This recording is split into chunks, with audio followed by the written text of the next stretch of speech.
A $12 million bond and a potential sentence of 440 years to life in prison. That is the reality for a man charged with killing a woman during a car chase and shooting in Northwest Fresno. Action News reporter Kate Nemrich was in the courtroom for today's arraignment. She joins us now with more, including why that bail amount is so high. Kate. Well, Dale, Graciela, prosecutors want to be sure that Johnny Tapia stays in jail throughout the court process.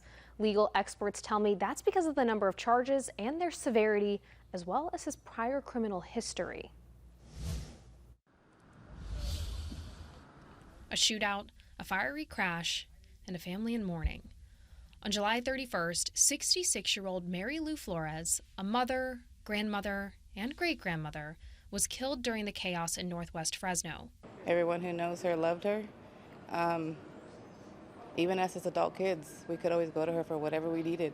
My kids, whenever they needed a ride or food or whatever it was, they would call her and she would do it. On Tuesday, a man and woman were arrested for their alleged roles in the case. 20-year-old Johnny Tapia is charged with murder, 9 counts of attempted murder, and 4 counts of assault with a firearm. His bail was set at $12 million. His girlfriend, 25-year-old Nicole Williams, is charged with 4 counts of assault with a firearm and accessory after the fact. Her bail is $145,000. Detectives say 3 vehicles were driving on Brawley Avenue when someone in a RAV4 driven by Tapia shot into a Nissan Sentra driven by Flores. A 24-year-old man driving a Chevy Malibu was shot in the head. He pulled over to call police. Tapia and Flores continued to drive down Brawley, going 60 to 70 miles per hour before they collided at the Weber Avenue intersection. The cars caught on fire. Flores and her passengers were taken to the hospital where she was pronounced dead. Flores' daughter says she was in another car nearby at the time. I was there. I seen them working on her. Not breathing. Authorities say Williams and Tapia ran from the scene. If convicted, Williams could serve more than 7 years in prison, while Tapia faces 440 years to life in prison.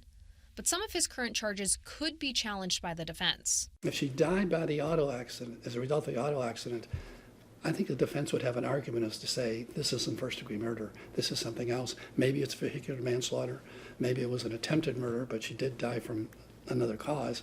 So there's some room here for the defense to make some arguments to get these charges reduced. The two were also arraigned Thursday on felony robbery charges from a July 26th case, and Tapia is charged with domestic violence in a July 28th incident as well.